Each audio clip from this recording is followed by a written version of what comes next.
What's up, guys? It's Rogue here. Today I want to do a video on all my classes I use in competitive.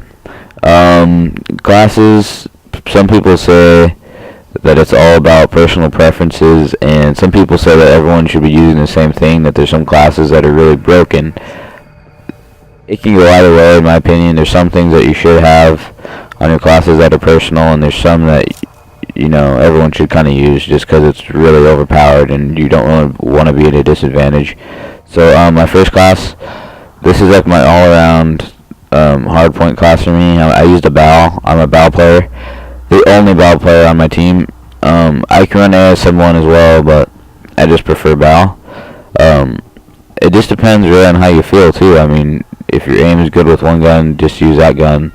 But if you're going to be an anchor and you're going to be grabbing spawns for your team, you definitely want to have a Bal.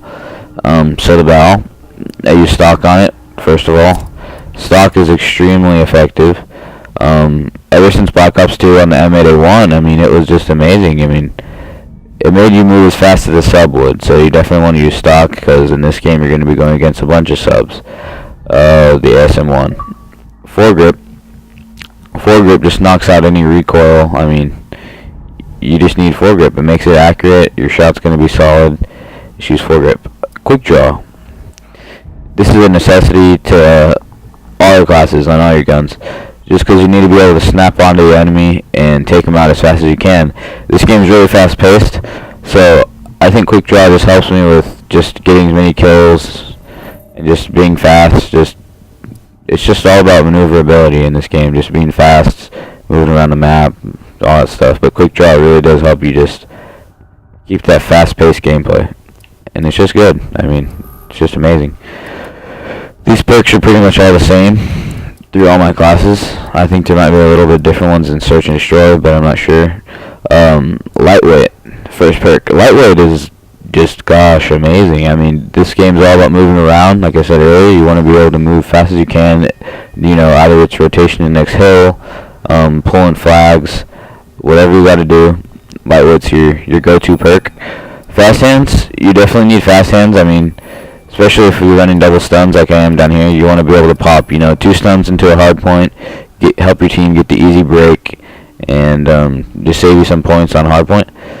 Toughness, this is a necessity perk. If you're getting shot at, you definitely need toughness, because you can't flinch. I mean, you don't want to be flinching. You want to have good accuracy throughout all your gunfights. You just want to be good overall. Gunfight wise and accuracy wise. Blast suppressor, this is the most important one. If you don't have blast suppressor, every time you use your exo, enemies are going to be able to see you on the minimap. This is like crucial, because that's everything, is location, map positioning, map management, all that stuff is really important in Call of Duty. So I'd say blast suppressor is go-to on every class. Exo overclock. Exo overclock is my favorite exo ability. I think whether it's hardpoint, whether it's CTF, whether it's even a fast plant play on Search and Destroy, exo overclock is like the go-to perk for me. Like I said again, this is just my hardpoint kind of CTF class. That's pretty much what I use. And then stun grenades just for hardpoint, maybe CTF sometimes. If they pull the flag, you can't get there in time, you just want to pop 2 stuns at the flag carrier or stuff like that. But hardpoint, these are good. You can break hardpoints. Second class. This class is fully dedicated to hardpoint. ASM1. Foregrip, the same thing with the Bal. I mean, it just knocks away recoil. You have good aim. It's just really good. Advanced rifling. If you're going against a Bal player and you have advanced rifling, you can beat him in a gunfight most likely, because the ASM1 is broken. You just use this, you'll be able to outgun those Bals. Depending on range, I mean, you can't be like mapping people with it, but I mean, it's a good attachment. I definitely recommend it. Quick draw. Quick draw is the same thing. Necessity, snap onto people. Game's fast paced. You definitely need that. Lightweight, fast hands, toughness, blast suppressor. All used for the same reason. I mean, fast hands, if you look at it, it says reload while sprinting, swap weapons, use exo abilities, and use exo launcher faster. You don't need exo launcher on this, but you do use exo abilities on this class. 2 of them. You want to use tactician, so you can have 2 of these. Overclock. mainly just because you want to be fast rotating different hardpoints. Exo Stim, if you're going to break a hardpoint with a sub and you're going to be all up in their face, you don't really know how many people are in the hill unless they call out. So I usually just run Stim. You can win 2 or even more gunfights with it just because it's broken. You can survive a lot of shots. It's just good. Toughness and Blast Suppressor. My perk 3s. Really solid, dependable, every class again. Like I said before, just good. Let me see. Oh, this one is like all used on Hardpoint Biolab. I mean, this is obvious. The Exo Hover is what makes it Biolab, but I'll explain that in a second if you don't know.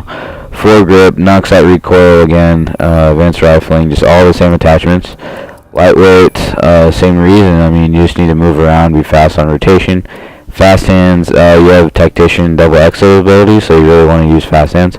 Blast Suppressor, toughness, same reasons, standard. Exo Overclock, you want to rotate fast, and Exo Hover, I will explain this one. This is new so far. On Biolab, you know Circle Hill, first hill, green circle. You get in a corner up there and you just hold it, or you just press it, and you hover in the corner and just watch the doorways. It's really, really good, and especially the third hardpoint. I think that's in blue, I believe, with the boxes and stuff, where people get up on those boxes. You don't have to get up there. You can just hover in a different corner in that room and just take people out when they don't expect it. So, I mean, it's just really good. It's just solid. Let's see. This is 100% dedicated to capture the flag. ASM1, foregrip, advanced rifling, quick draw again, lightweight, now overcharge. I'll explain that when I get to Exo abilities. Fast hand, same reason, and then your 2 go-to perk 3s. Overclock, you need it. You're going to pull a flag. You need to be able to pull it home as fast as you can. Get it back to your base, and just score points for your team. It's a submachine gun, so you're obviously going to be playing an OBJ type role with this class. Overcharged. You want to have overclock as long as you can, especially when you're pulling flags. You don't know what kind of route you're going to have to take back to your base, whether you're going to go through, for example, on retreat, you pull it, you go over the big wall, then you go pull side, really have to cut through towers and mid-map, and then go through lobby, or like go top dubs, anything like that to get back to the flag. You really need overcharge. Class 5, this is a hill-breaking class for Bal. You know, sometimes my ASM1 is not really on its game, my accuracy is not as well with it. I run this because it's the same perks that you break with Overclock and Stim. Stim is mostly just for breaking hills, and just same perks, same attachments as my other Bal, just with that, so you can just take out stuns and put that with Tactician, because you're really going to want to break hills.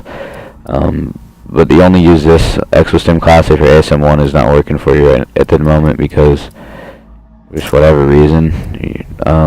Bal 27 again on this class, getting into SMD classes. Same attachments, same perks. I'll explain overcharge again. Exo Mute. So I'm pretty sure all of y'all that watch this video know what Exo Mute is, if you're a competitive player especially, because Exo Mute, you press it, they can't hear any of your footsteps. So you just want to be able to be silent, you want to be quiet, and you want to be able to move freely without being worried about your footsteps sounding like a damn elephant. So you need that, and then you need overcharge so it'll last really long. Especially in like those 1v3, 1v2, even 1v4 situations, which really shouldn't be happening if your teammates are good. They should be getting at least 1 kill each, or they should try to. I know it doesn't work like that all the time, but you know, you just need it for those clutch situations. Exo Mute. Same thing, this is more of a flanking class, same attachment, same perks. Exo Mute again, and then use Tactician and Exo Cloak instead of Overcharge. So this is a flank class. You get around mid-map, turn on Cloak, go around their base, and then hit Exo Mute, and then you can run around in their spawn freely and hit them from behind. Overpowered class if you know how to use it. ASM1, just my standard go-to, same as one of my other battle classes, just switch guns. Same attachments, same perks, Exo Mute with Overcharge, so you can get in those clutch situations. Stay quiet, stay silent, and just be overall clutch when your teammates need you to be. Moving on to a flanking class again, Cloak. ASM1 this time, so if you want to be really fast, you want to be able to get up and close, personal with them, and you want to flank them. Cloak mid-map. When you get to the spawn, mute and hit them from behind like no other. Just destroy them.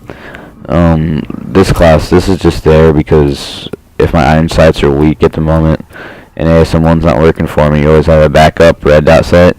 Usually when one of them's not working, the other one will work for me, so just have a backup class, red dot instead of a foregrip. And same perks. Exo ability is Exo Overclock. You're going to be able to move faster on hardpoints. This is a hardpoint class, by the way, or CTF if you really need it to be. Just because the red dot, you're playing CTF, iron sights aren't working, you can still use it for that too because of the stuns. And you still have overclock too, so I mean, it's not overcharged overclock, but it's still good enough to run it back straight. Then you have stun grenades, just the same class as the first one, but just with a red dot. You see that one with red dot, this one without red dot, but usually I try to run iron sights on my bows. And that's the end of the video, guys. I hope these classes are going to be helpful for you, and I mean, they're helpful for me, so they should be pretty helpful for you. But every player is different, so you have to try them out for yourself. I know I'm wearing the same clothes as I did the first video, but you know, I'm grinding out here, filming more videos at once, grinding out as many videos as I can. I start school next week, or a week coming up, so I really gotta grind out videos for the week, so I can post them. Hope you enjoyed the video, and I'll see you later.